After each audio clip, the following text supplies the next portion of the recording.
Yeah, this wouldn't be the first time I've said this, but I enjoyed making this film more than I've enjoyed making any other. And I think in part it's because of the frequency of, or the tonality of the film, that because it is a family film, it gave off a sort of warm radiation to everyone that was involved in it. And I found that the cast and the crew also felt that. So it had a kind of good vibe from its inception to the end. Although it was terribly challenging, it was challenging in all the right ways, in no small part because it's a musical and because it was a family film. And now I'm not particularly familiar with those, with that experience, but it was, I suppose, the warmth. Ultimately, it was the warmth of the project, where I'm sort of familiar with making slightly darker, more macabre stories. It was refreshing to make something that gave off a sort of warm radiation. We first meet Aladdin, where there are two grifters trying to work their magic on him, and it quickly becomes realised that he's one step ahead of them. And there's it's a thief working on a thief,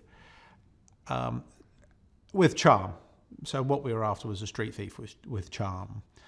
And then one thing leads to another, and swiftly we realise he's a thief with a heart. Not only with charm, he's with heart when he comes to the defence of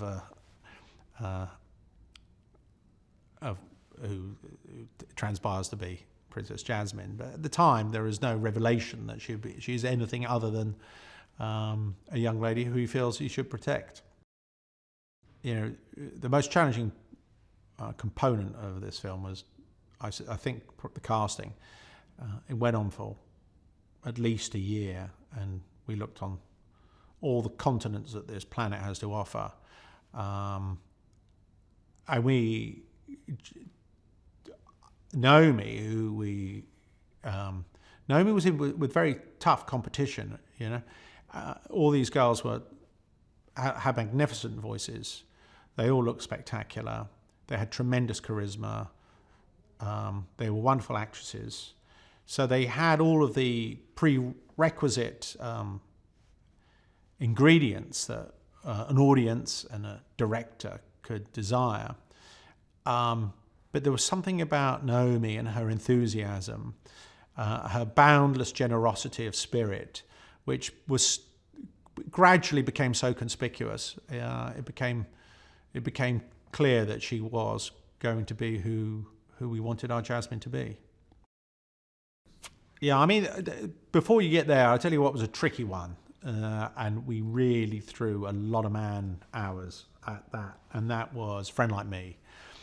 Friend Like Me, did that suck up some creative man hours. And ultimately, and that really was a team effort. Prince Ali sort of revealed itself quite organically.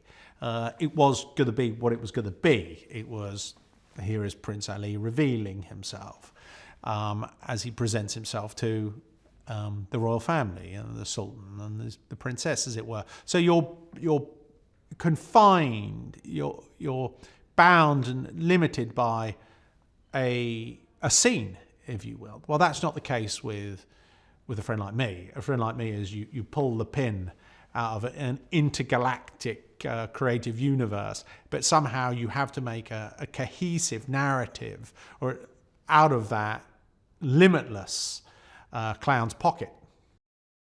Inherent within the DNA of Aladdin is a cinema experience rather than to a home cinema experience. So it's just too big. It's too big a premise and too exotic a premise. So I as a director am allowed to enjoy all the benefits of deep and creative pockets. But in order to fully appreciate that, it's a big screen experience. In a time where there's a polarization between big screen and small screen experiences, you know, as I say, it's inherent within the DNA of Aladdin that it's a big screen experience.